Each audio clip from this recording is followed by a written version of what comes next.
Chief Mike Ozekhome, San, who regained his freedom on Thursday after 3 weeks of his abduction, has appealed to the federal government to grant amnesty to kidnappers in the country. Ozekhome made the call on Thursday while recounting his ordeal to newsmen at his residence in Lagos, after he was released by his abductors on Thursday morning. The news agency of Nigeria, NAN, reports that Ozekhome was abducted on August 23 at Ehor near Benin City in Edo. Ozekhome said his son, Ilugbeka, and a lawyer in his chambers, Mr. Dominic Ezerioha, were also abducted by the same kidnappers on September 6, while negotiating for his release. According to him, the kidnappers eventually released him and 12 others about 7 a.m. on Thursday. The lawyer, however, said he was not aware if any ransom was paid to secure their freedom.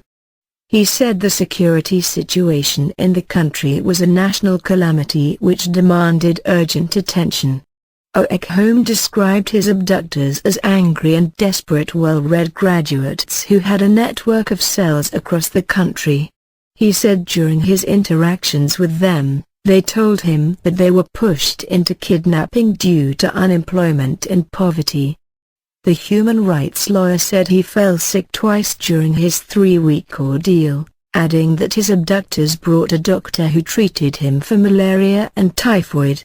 As a matter of extreme urgency, I want the federal government to immediately grant amnesty to all kidnappers and institute an amnesty program for all kidnappers. They told me that if they are given assurance that they will not be killed, they are ready to agree to the deal. He urged the government to declare a national state of emergency on youth unemployment and infrastructure decay. Ozekhome appealed to the government not to neglect the families of the 4 policemen who were killed while trying to rescue him from his abductors. It was this morning that I was briefed that those gallant officers died while trying to rescue us from our abductors. Let me hereby call upon the federal government to set up a special foundation to cater for the welfare of the wives and children of these officers. He also urged the National Assembly to allow for state police in the ongoing amendment of the 1999 Constitution. Ozekhome also called for the convocation of a national conference to address some of the problems bedeviling the country.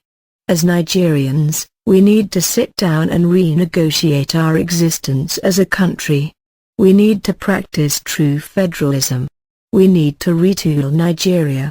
Ozekhome said the government should also tackle the problem of corruption in the country.